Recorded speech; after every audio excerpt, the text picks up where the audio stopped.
Hello guys. Today we're going to teach you some secret points that can make you professional in eFootball. First, playing time. Most people play at 2 p.m. or generally at noon. And this is so much wrong. Because in this time the servers are full, and everyone is grinding division in this time. Also, you can see most of the streamers play in late time. So if you want to play division, play it in a time like 2 a.m. Second, we have the language. You would say, what is this guy's talking about? But I'm serious. When you turn the game to your language, the game have a bit of delaying and some cutting in the internet, so you should make it the Chinese language to get over these things. Third point, we have the graphics. We all know when you make the graphics lower, the FPS gets higher. So make sure to not change the 60 frame rate and make the graphics the lowest thing we have in the game. And now, I don't believe that you still not liked and subscribed my channel. Subscribe now. Thank you. Continue till the end to know other important points. Now it's time for excitement. Fourth point's the settings. We will make the settings parts. First, we have the Smart Assist. Konami made this for beginners, not for all the division. I think you all guys see every opponent plays Smart Assist. That is because they think Smart Assist makes your gameplay better. But it's not. It's real that it helps you to clear the ball sometimes. But it's not how you think. When you want to make a normal low pass, Smart Assist change it to a lofted pass, or a stunning pass. And he makes that on times you don't want him to make, or it changes your shots to a or a curl shot, and it doesn't give you complete freedom. My advice is not to use it. Next, we have the directional stick type. This is the joystick movement. Choose move, because it's the best one. Then we have the cursor change. This option works so much in defending. Semi-auto controls all the player changing when you defend. And manual gives you all the player changing control. But I say assisted is the most suitable option. Because sometimes the AI helps you in defending. And the other times you should bring back your CBs to defend. Especially against fast attackers. Next we have feint command type. This thing is important in the new update. I prefer you to choose the advanced one, because it gives you the permission to make any dribble with any player, even if the player doesn't have skills. And also you can make the new rainbow flick skill in an easy way. Just hold the dash button and drag it out to make a dribble. And the smart option, it's normal, like before the update. But the easy one is different. Tap one time on the dash and it'll make a dribble. But there's a problem. You cannot perform the rainbow skill. You can only make it an advanced option. Then we have the defending control type. When you use pressure style option, the matchup button changed to dash defending. As I said, this is good against fast strikers.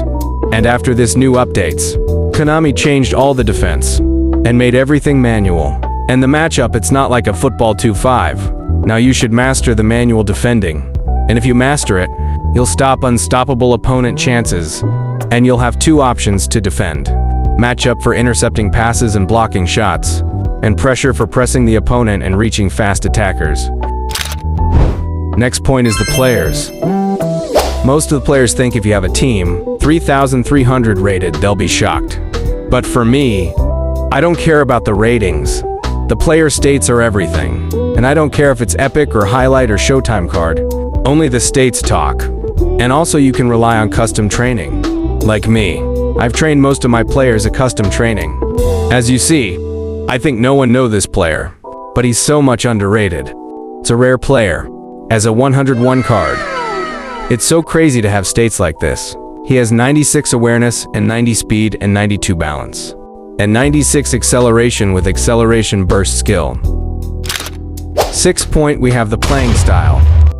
In this game, we have 5 different styles. Quick counter, possession game, long ball counter, then long ball and out wide.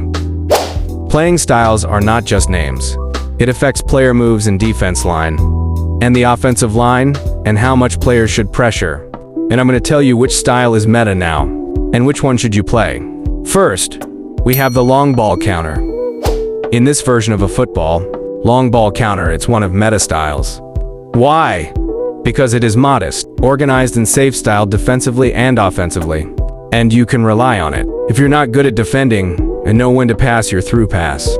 But if you're one of possession and tiki-taka lovers, you should choose one of other styles like possession game. This is one of a meta styles too, and Konami upgraded this style after last update. This style counters the long ball counter style, because the players are near to each other opposite the long ball counter, and all the players create space for you to control the game. When you lose possession, the players pressure to bring back the ball, and this costs your defenders a bit of forward movement. But don't worry, because this style is so much balanced. Then we have quick counter style. This style is one of meta styles too, and it's like the possession style, but the defense line is so much high, and its pressure is higher than possession pressure. But with a fast counterattack, the players are near to each other. That's why it named quick counter. You should bring back the ball, then a fast counter with like 2 or 3 passes. This is the reason why quick counter can beat possession. Possession cannot hold this pressure with a fast attack. The next point is the manager. When you want to play a specific style, choose a 89 rated manager, because this will give you the full power of this style. For example, you have a 87 possession manager and you want to play possession. You can play it, but it's possible to lose, because we've reached to the 89 managers. So stop playing low rated managers and buy a 89 rated manager with the style you like. The 8th secret is the formations. I'm gonna give you one formation for each style. First formation is for long ball counter, and make the fullbacks defensive in the individual instructions. Then counter target for the striker and tight marking if wanted. Second formation is for quick counter. Make the defensive fullback defensive, and counter-attack for the deep-lying striker. Then we have a formation for possession. No need for individual instruction. Just 2 attacking fullbacks and offensive goalkeeper. And now the final point is individual instructions. Individual instruction are important sometimes. The first one is defensive. If you want you fullbacks just defend and not move forward 1 meter. Give them defensive individual instructions. Then we have the counter target. You use this when you have a deep lying forward striker or a fast striker, but only if you're using 2 strikers in one formation. This affects the player to not waste his stamina for pressure, and making him ready for forward awareness. Then we have deep line option. This option makes the targeted player to join the defense, but only use this option if your formation have 2 DMFs. Next we have the tight marking. Use this option to assign your players to mark your opponent's player. For example, your opponent using this formation. In these situations, you should use tight marking on opponent's cross spammer. It will bother him and it's going to be hard to make a cross for him. Or if your opponent using wingers or playmakers, you can use this option for prevent them from creating danger. The last option we have is the man marking. I advise you to not using this option, because this creates spaces in your defense. Alright guys, so that was all the video. Thank you if you watched the video till the end. See you in the next video. Goodbye.